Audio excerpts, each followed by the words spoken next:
जाती हूँ कॉलेज तो मेरा पीछा करते हो, बुरी बुरी नजरों से मुझको घूरा करते हो। ए बाबू ऐसा क्यों करते हो बोलो। जाती हूँ कॉलेज तो मेरा पीछा करते हो, बुरी बुरी नजरों से मुझको देखा करते हो।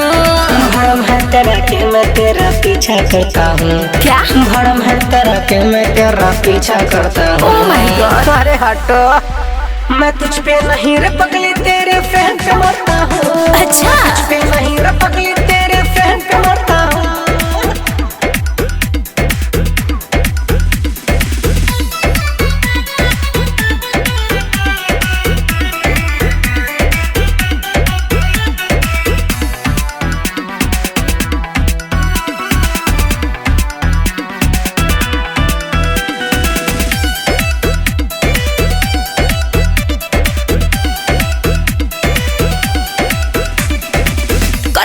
छोरापन लूचे आवारे, वरना पछताओगे ऐसे ही कुमारे।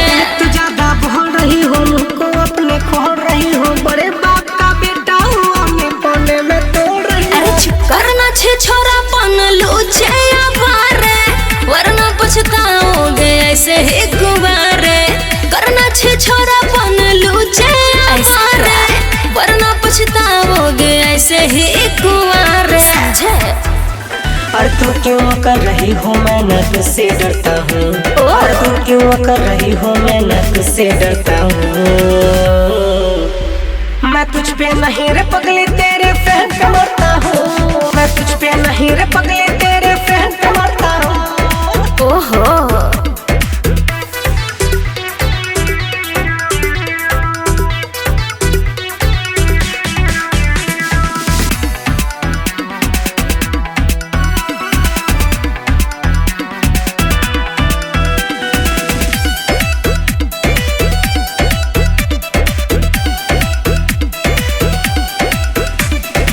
मालूम है धीरज तेरा कैरेक्टर गंदा है, लड़की पटाने का ये तेरा फंदा है। गलतफहमी में पड़ गई हो तुम, झूठ मूठ का लड़ गई हो तुम। तुमको ना पर पूछ के है इस बात से साई। अरे ऐसा बात नहीं है। मालूम है धीरज तेरा कैरेक्टर गंदा है, लड़की पटाने का ये तेरा फंदा है। मालूम है धीरज तेरा कैरेक्टर गंदा है, लड़की पटाने का ये तेरा फंदा है।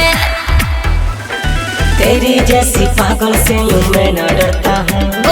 तेरी जैसी पागल से यूं मैं न डरता हूँ। ज्यादा मत बोलो। मैं तुझ पे नहीं रे पगली तेरे फैन पे मरता हूँ। मैं तुझ पे नहीं रे पगली तेरे फैन पे मरता हूँ।